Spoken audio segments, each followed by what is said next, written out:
Hey, what's up, guys?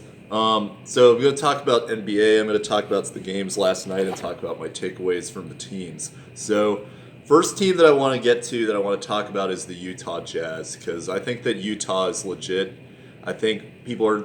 I don't think that's necessarily a hot take anymore, but I think that the way Utah is playing doesn't really surprise me too much because this is a team that is always flying under the radar. A lot of people don't give them credit for how good they are as a team, both in their system and with the players that they've developed. And I think that now that they finally found some offense to go with the strong defensive identity that they've had for a long time, they've really started to stand out, and that's why they're on their win streak.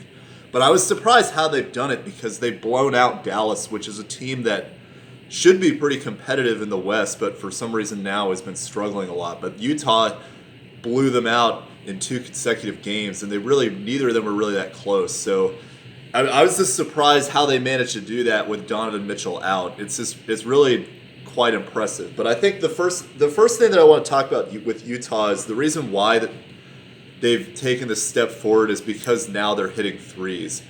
They really made an excellent trade They really made some excellent moves last offseason in general.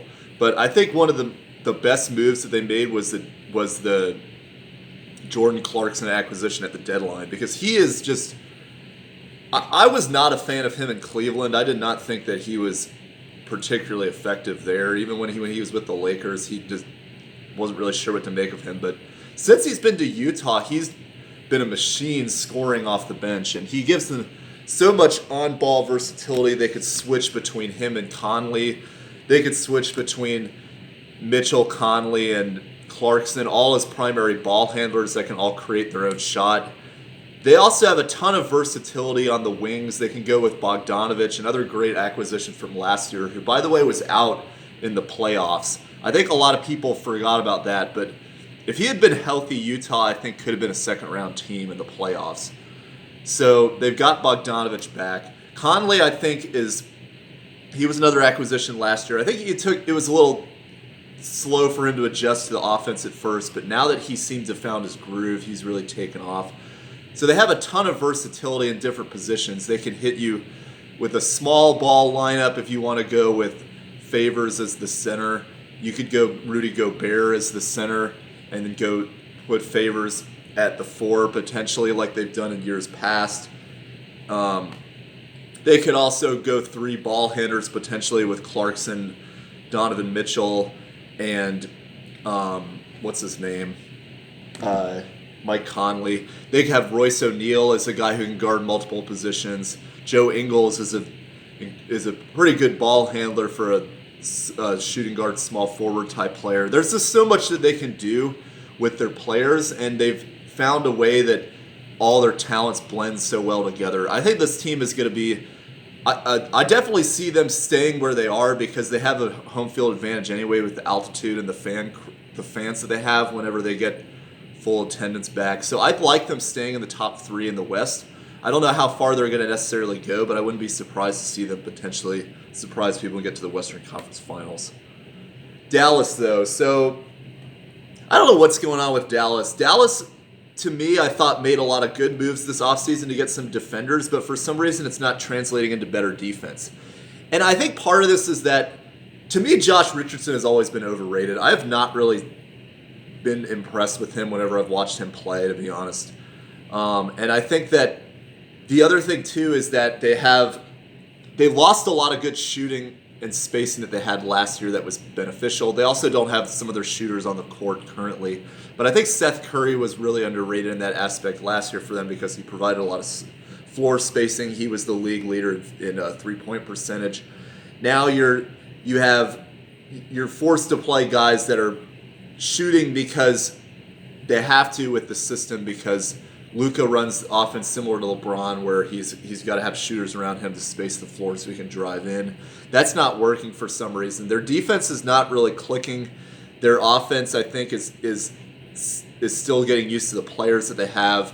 It's been really surprising, and I think we overrated them in terms of how they were going to do this season because they played pretty well against the Clippers in the playoffs. But this year, with their new changes, they're not exactly starting off very well. So I think they'll make the playoffs, but at this point, it's going to be difficult for me to see them getting back to the top 4 like a lot of people thought they would be, because I think it's still going to be the 2 LAs, Utah and Denver, are going to occupy those top 4 spots.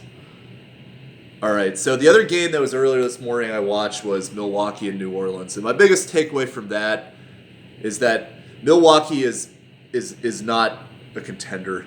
This team is, I don't know. I think Mike Budenholzer needs to go, to be honest, because the offense just does not seem to improve year to year. They hit when he first started coaching, and they had Giannis as the point guard and surrounded with all these shooters. They were incredibly effective, but the tweaks that they've tried to make since then to make the roster better, it doesn't seem to actually translate to the team improving at all. And there's a lot of, I think people now have figured out the way to stop Giannis is to just box the paint, don't let him drive, and the shooters are not as effective as they were. Holiday is a good defender, but he's not exactly a very efficient three-point shooter, in my opinion.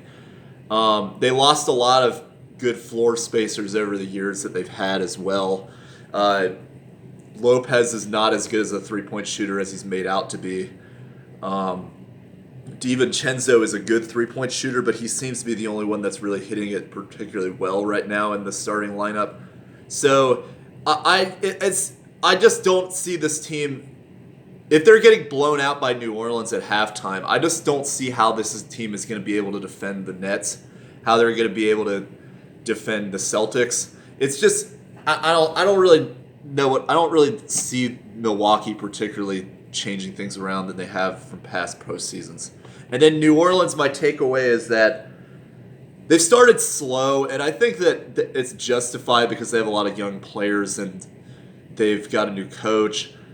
And I think they have spacing issues with Bledsoe and Adams now in the lineup. But when they hit their threes like they did last night, they could be a good team. And I think part of that is that they need to pick up their pace of play a little bit to open up more space for some of their guys to get hot in the open court. That seems to be when they're most effective, but they're not doing that. I think they're probably going to need to make some trades to get some more spacing around Zion Williamson. I don't know if Steven Adams is going to be in their long-term plans, but if they can get shooting around that team, I think they could improve in years to come. So that's all I got for this video. I've got another video where I'm going to talk about a particular Jazz player, Rudy Gobert, in the next one if you want to stay tuned.